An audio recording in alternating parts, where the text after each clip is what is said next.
Hello, everybody. Stan here from Broken Neck Radio. I have with me a man who really doesn't need much of an introduction, other than the fact that he is the guitarist for the band Testament, Mr. Alex Skolnick. How are you today, Alex?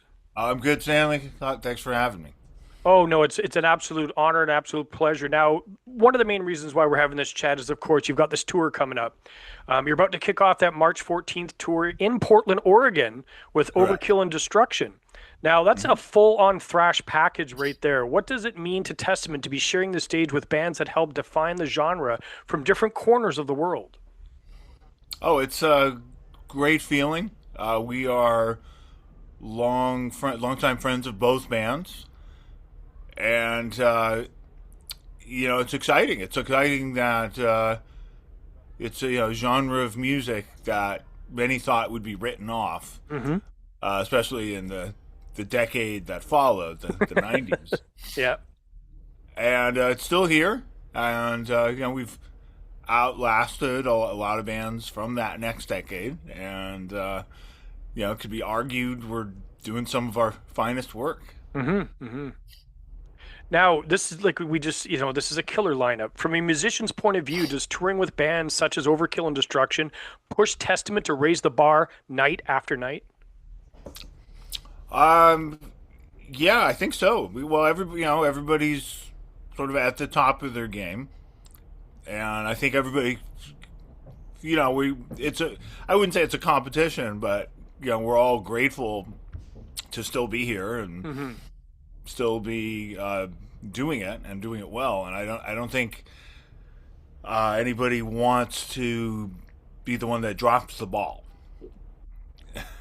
Yeah, yeah, no kidding. That's the main thing. So yeah, we're giving a show. I think that's as good as any time you may have seen the band. Mm-hmm. Nobody's Mm-hmm. saying, "Oh, I should have seen them in their prime," unquote, which is a nice feeling. Mm-hmm. Mm-hmm. Because as you see veteran musicians, there are some that are doing amazing, that are just carrying the flame. Yeah, you see Judas Priest, great example. Mm-hmm. Mm-hmm. Yeah, just firing on all cylinders. The vocals are as good as ever. Yep. The musicianship is as good as I'm not going to name any names, but there there are some where there's clips of the concert with a lot of question marks, like okay, and none of us want to be in that position. Yeah. And I think I can't speak for everybody, but I think at least for me personally, like if I got to that point of I would step aside and maybe produce, get into management, do Yeah. something else. Now, when the band's building a set list for a tour like this, how do you balance those deep cuts, fan favorites, and newer material, especially with a crowd that's mostly diehard thrash fans? Yeah, it gets harder every year. There's no sugarcoating. Because every year you've got more songs that you can do, and you always need to do some new ones. And some of them get tossed by the wayside a little too early, in my opinion. I think the others would agree with that, just Mm-hmm. because okay, if we have our most recent two albums, but Mm-hmm. then we have albums from the last 10 years. Mm-hmm. But we also we need to do some of the early stuff. We have to. There's some. Every band has their essential songs that they have to do, whether they like it or not. Yeah, I'm sure Dave Mustaine's not going to miss doing Peace Selves Yeah. every. You know what I mean? But you have to. There are those songs, and so yeah, it's difficult. But luckily you don't have to do your whole new record. You can do just a few songs, but hopefully we'll squeeze in a few this time around, and then maybe a couple more next time around. Now, do you approach your guitar playing differently live now compared to the earlier Testament eras, or do you just still tap into that raw aggression from the 80s and 90s? Yeah, I approach it very differently now. I've been doing it for a long time. And in the 80s and 90s, that was pretty exclusively what I did. And I went straight from, basically being a high school student Yep. to touring including with groups like Overkill. So it's kind of full circle in a way. But since then, I've created a whole career of music that it's outside, not just outside the band, but in many cases outside of the genre. So I'm constantly working on music, and a lot of it's very challenging, and a lot of it, it doesn't really require aggression. In some ways, there's a balance between performing in a way that conveys aggression and actually like feeling adrenaline in your hands as you're playing, which I think is counterproductive. At least I've found playing music outside of metal has really helped with that. Just having sort of a relaxed intensity. That seems to work for me. And I've heard athletes talk about that too. That they're not pushing as hard as they can. They get into this zone where it's actually relaxed, but you're doing this very intense activity. Now, your latest album, Parabellum, came out on Nuclear Blast Records in October of last year. It felt very aggressive, but also very deliberate. Almost like Testament was refining their sound rather than reinventing it. Was that a conscious goal going into that record? There's no conscious goals at all. And I think part of it was, we have this young drummer who's in his late 20s now. And, he's very in tune with what's going on today, as well as the classic stuff. And grew up on blast beats and just highly aggressive drumming, and I think that certainly influenced the music that ended up being created around that. Now, from a guitarist perspective, what were you most proud of on that last record? It's hard to say, but I'm pretty proud of the one slow tune on the record, Meant to Be, just because I feel like it was really captured in a way that I think we did envisioned. I know, when you're working with a band, it's never you can't envision it totally. It's never gonna come out exactly how you hear it, unless you're a Dave Grohl or a Dave Mustaine, somebody that is basically running the band. Yeah.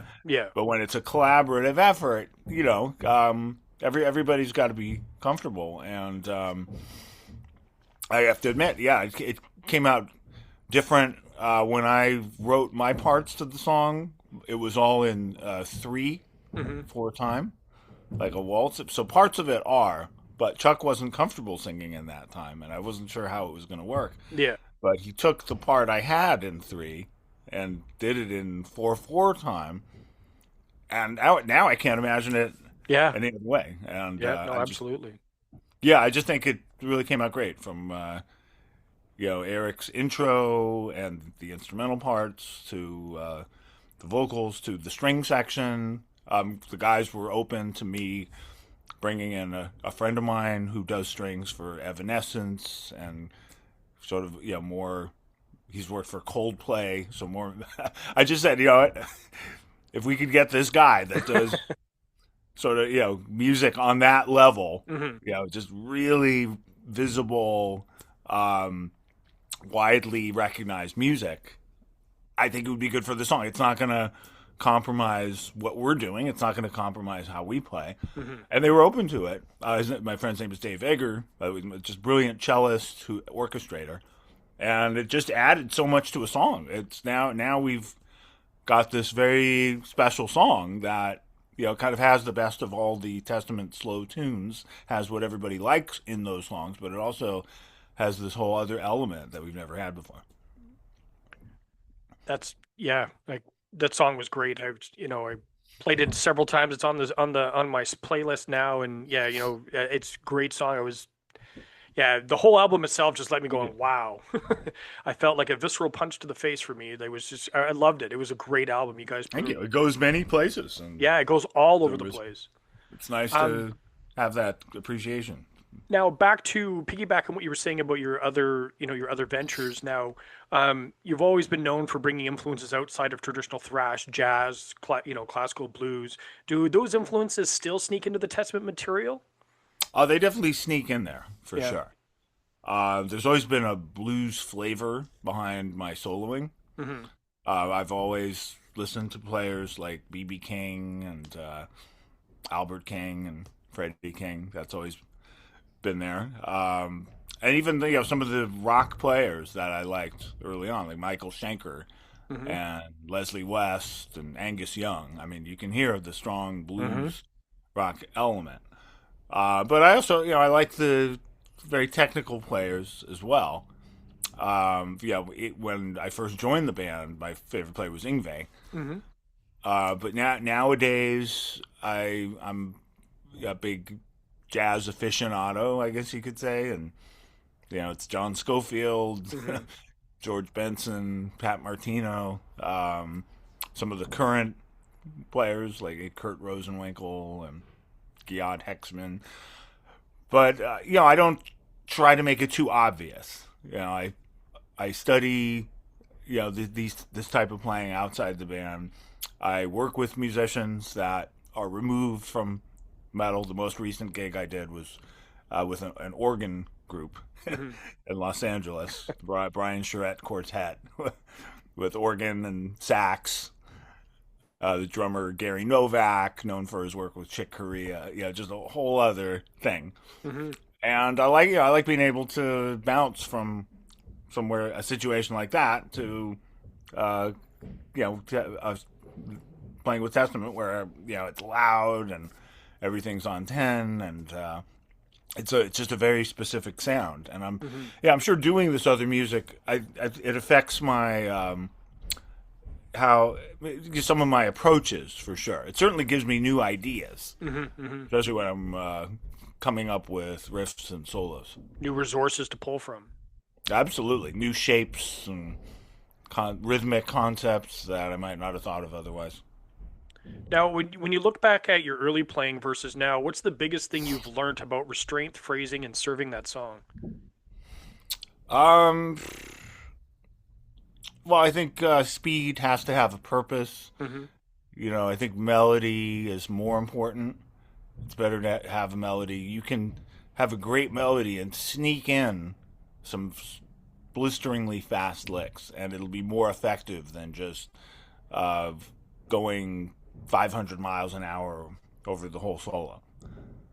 And I used to try to play as fast as I could, as much as I could, because I thought the music called for it. Because a lot of the music has a fast tempo to begin with it, and it was good, to be able to have those skills and sort of make it more technical. Because when I first started, this type of music generally had you thought of Motorhead or Hmm.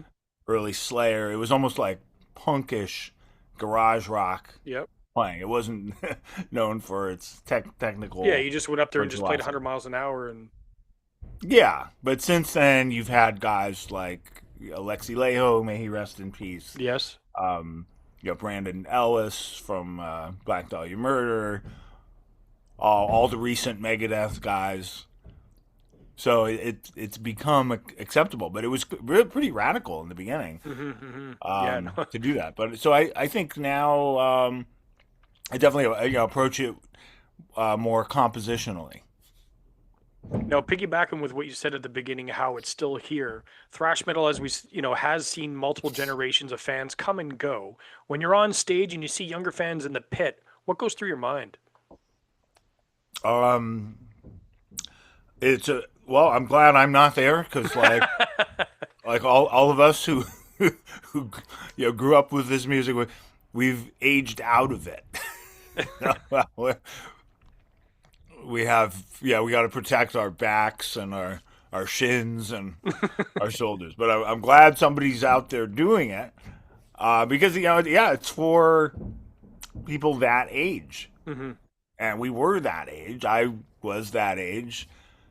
My mosh career didn't last long. As soon as I started playing professional gigs while I was in high school, I just thought, okay, if I actually I stopped going into the pit at shows, and I stopped going on ski trips because I thought, okay, if I get injured, then the show is going to get canceled and it's going to be my fault, and I just took on. So I haven't done that in a long time, but Yeah. We kind of need that. I mean, it's that energy really helps the It's music. what you guys feed off of. Yeah, and I do remember a time when the music in the 90s, it was just so focused on music that wasn't this, and it didn't really have a relation. Mm-hmm. And I love a lot of 90s music. I just did the Metal Allegiance show in Anaheim, and one of the singers was William Duvall from Alice in Chains. Mm-hmm.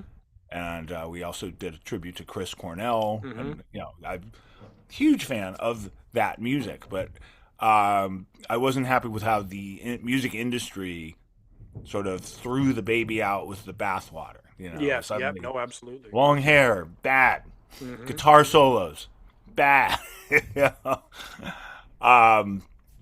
So I thought during that time that, okay, all these kids growing up now, and this is the music they're being introduced, they're not even going to know that there was this fast, heavy music. I mean, they'll obviously, Metallica had also become the biggest band in the world, Mm-hmm. and they had come from that. But it just really seemed like what was known as sort of thrash or speed metal was just swept under the rug by the music industry. And I remember just wondering, are kids even going to know about this? Lo and behold, here we are in the 2020s, and Still going. we're doing these great tours. There's festivals all over the world celebrating the music. We can find ourselves on a bill with groups like Iron Maiden, and who we're playing with in the summer. I wouldn't have imagined it at one time, but it's so when I see those kids, just to answer your question, the kids in the mind, I'm pleasantly surprised and grateful. Now, do you think thrash metal survives because it adapts or because it refuses to change too much? Oh, that's a good question. I think partially because it refuses to change too much. There's a very fine line because the groups that have experimented a little, generally it's a good thing, but within limits.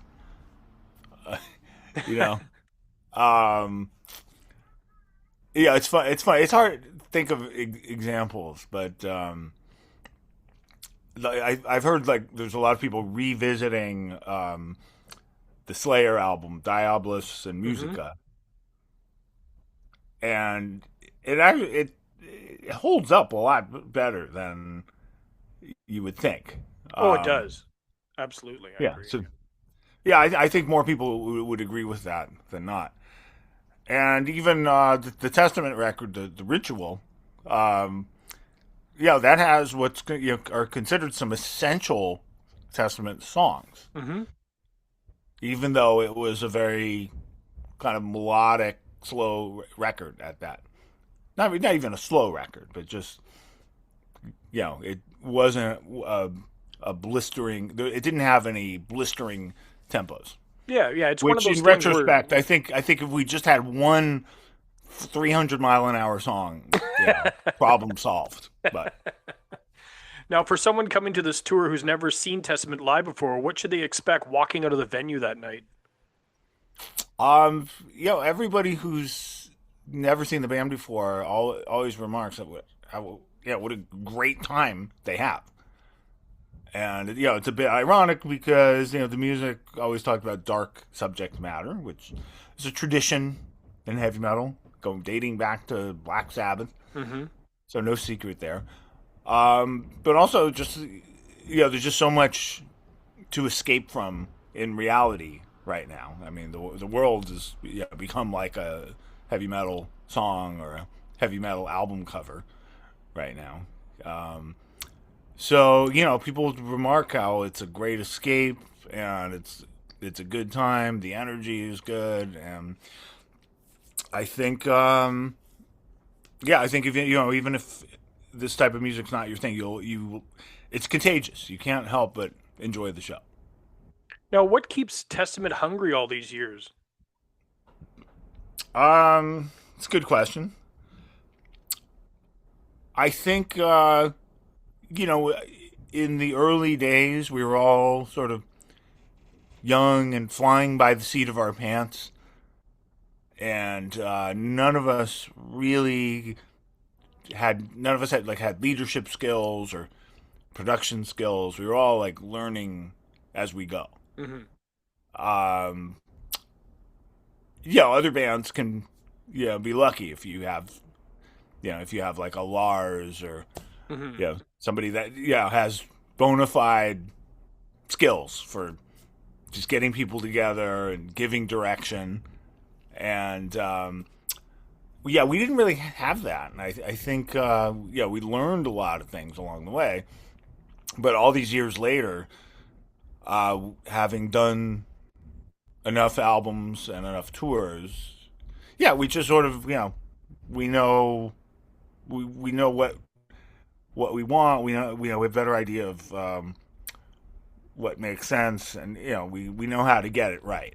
And I just think because it felt like so much was missing during the first wave of the band. Hmm. Yes, we created these albums that people still listen to this day, which we're very grateful for.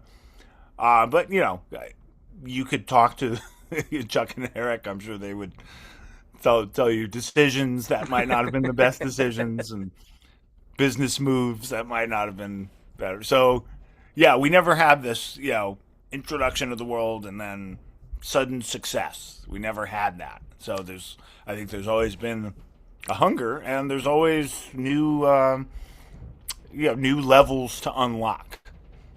So let's see if we can unlock some on this record cycle. Now, can you give a moment from a recent show or recording session that really gave you that feeling, something that reminded you why you keep doing this after all these years, you specifically? Oh, well, it's really the live shows that Yeah. remind me of why we keep doing it, and just the reaction, the look on faces in the front row. Whether it's people just soaking up the riffs or the energy, or you can always tell the aspiring guitar players or air guitar players. Now, any final words for fans heading out to the tour, especially those catching you in the Portland, Oregon opening night?